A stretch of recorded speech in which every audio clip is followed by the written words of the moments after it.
गांव से महाराज की बारात गई, और जब बारात गई तो अब बारात में महाराज लड़के की तरफ से, लड़के के गांव से, गांव में महाराज एक रात तो अंधो और एक रात तो गंजो। सो महाराज लड़का की बारात में भी अंधा और गंजा दोनों गए।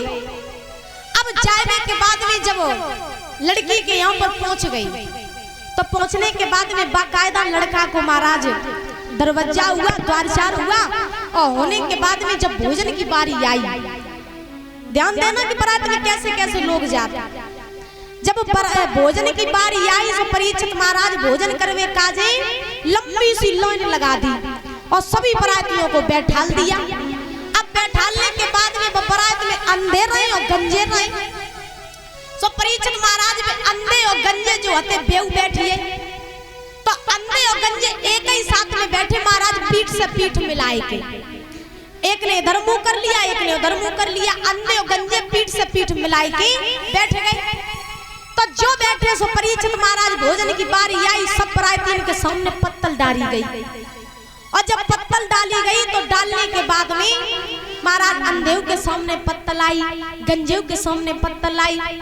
तो महाराज उसी समय जैसे ही पत्तल डरी तो तब तक क्या हुआ कि आंधी का झोंका आया, और जो आंधी को झोंका उस परीक्षित महाराज जब सब पत्तल डबुआ जाए के एक कुन्ना में इकट्ठे हो गए।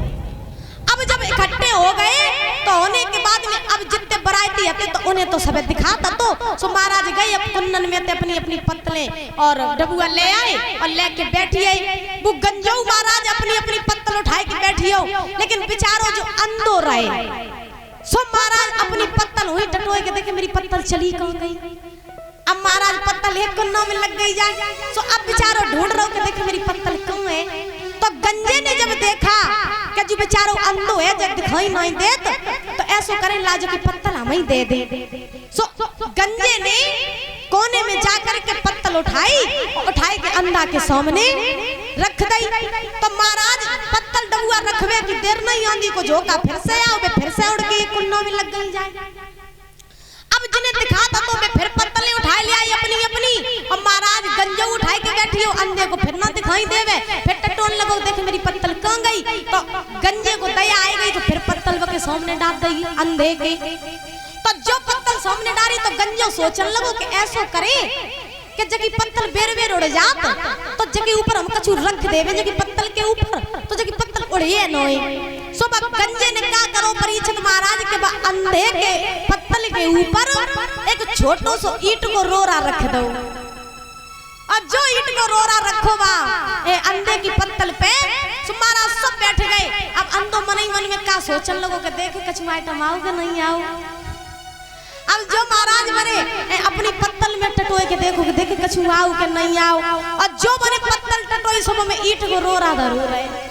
अब महाराज अंधो सोचने लगो हमें जो लगत बर्फी को पीस आए गए, बर्फी आई गई। अब महाराज जो बने सोची कि बर्फी आई गई तो अंधे ने क्या करो कि महाराज वो बर्फी समझ के वो ईट को रोरा उठाओ, और उठाए के जो अपनी दांतन से लगाओ तो ईट हती बताओ कैसे फूटे। अब अंधा अपनी दांतों से वो ईट का रोरा फोड़ रहा है बर्फी समझ के, लेकिन महाराज वो फूट नहीं रही। जब वो ईट का रोरा फूट नहीं रहा तो मन ही मन में अंधो सोच रहा हो कि पता नहीं जिनने जब कैसी बर्फी बनवाई जब तो दांतों टोने डालते लेकिन जब टूट ही नहीं रही, पता नहीं कैसी जब बर्फी है। अब महाराज ताकत लगा के टोर रहा लेकिन वो ईट को रोरा टूट नहीं रही। अब उसी समय महाराज क्या हुआ कि खूब बहुत देर तक तोड़ता रहा, जब नहीं वो ईट का रोरा टूटा तो अंत में क्रोध में आई कि वो अंधे ने क्या करो कि वो ईट को रोरा लाओ और लेके महाराज पीछे फेंका जहाँ गंजे बैठे रहे। सब वो ईट को रोरा महाराज गंजे की चांद में जाके लगो। सो गंजो कन लगो रे भैया मेरी तो फूटी, अंधो कन लगो तेरी फूटी तो तू खाए ले, मेरी तो फूटी नहीं। अब महाराज गंजे ने जगह कि मेरी चांद फूटी और अंधे ने जा समझी कि हमें लगा कि बर्फी फूटी। तो महाराज अंधे ने जवाब दिया तेरी फूटी बर्फी तो तू खाए ले, मेरी तो फूटी नहीं, तो सबने फेंक दी। बोलिए गोविंद भगवान की। तासो महाराज ऐसो करो कि बारात में ऐसे ऐसे लोग जाओ जो ने ठीक ठाक हो, ना गंजे की तरह अपनी चंद फुड़वाए नहीं महाराज नाश्ता कुछ मिल ना पाए है ना। बोली वृंदावन बिहारी लाल की इधर